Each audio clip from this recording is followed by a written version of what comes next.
Hello everyone, this is Anil Kumar, admin of mission TGPSC official. ఈరోజు మన యాక్చువల్గా నేను గైడెన్స్ అండ్ మెంటర్షిప్ సంబంధించిన వీడియోస్ స్టార్ట్ చేద్దాం అనుకున్నా, కానీ ఒక సమస్యతోనే స్టార్ట్ చేస్తాను అనుకోలేదు. అదే మన నిరుద్యోగ సమస్య, నోటిఫికేషన్స్. తెలంగాణలో ప్రభుత్వాలు మారినంత ఈజీగా నిరుద్యోగ బ్రతుకులు ఎందుకు మారట్లేదు?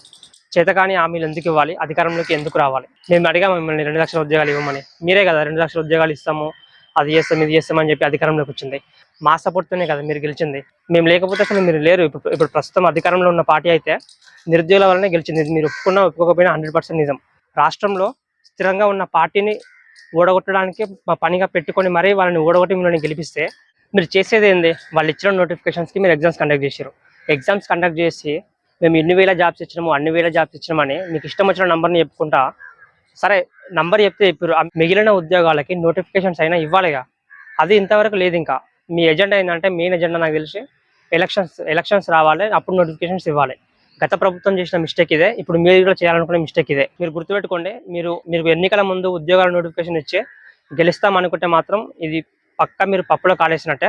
ఎందుకంటే ఒక నిరుద్యోగి ఉద్యోగం మారడానికి పడుతున్న సమయం 2 తెలుగు రాష్ట్రాల్లో 5 నుంచి 10 సంవత్సరాలు. ఈ టైం గ్యాప్లో తన సర్వం కోల్పోవాల్సి వస్తుంది.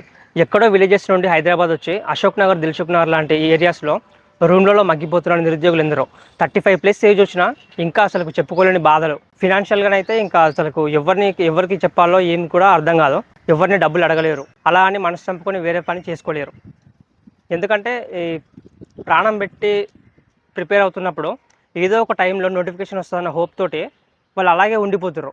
కానీ ప్రభుత్వాలు ఏం చేస్తున్నాయి? నోటిఫికేషన్ రావాలంటే ఎలక్షన్స్ రావాలంటే 5 years కావాలి. ఈ 5 years లోపు ఒకవేళ మిస్ అయినా కానీ ఎవరైనా ఇప్పుడు ఫస్ట్ అటెంప్ట్లో క్లియర్ చేయలేరు. అది అందరికీ తెలుసు. ఒక మిస్ అయినప్పుడు సెకండ్ ఛాన్స్ ఇవ్వాలి. సెకండ్ ఛాన్స్ ఎప్పుడు వస్తుంది? మీరు ఇచ్చినప్పుడు, మీరు ఇయర్లీ నోటిఫికేషన్స్ ఇచ్చినప్పుడు, సరే ఈ ఇయర్ క్లియర్ కాలేదు, నెక్స్ట్ ఇయర్ అన్నా క్లియర్ చేసుకొని వెళ్ళిపోవడానికి ఛాన్స్ ఉంటుంది. అది కాకుండా మీరు 10 సంవత్సరాలు అన్నీ పెడితే అసలు దేనికి పనికి రాకుండా పోతున్నారు చాలామంది. నేనే చూసిన చాలామందిని 35+, 40+ ఉన్న పెళ్ళిళ్ళు లేవు, పెటాకులు లేవు, ఏవి లేవు. ఇంకా అశోక్ నగర్, దిల్సుఖ్ నగర్ రూమ్లలో అట్లనే ఉండిపోతున్నారు. సో ఇదంతా మారాలి. ఇప్పటికైనా ఉన్న ప్రభుత్వాలైనా మమ్మల్ని అడ్డం పెట్టుకునే గెలిచారు కాబట్టి మార్చడానికి ట్రై చేయండి. మీ మీద నమ్మకం ఉంది అంటే, మీ మీద నమ్మకంతోనే మేము గెలిపించినాము.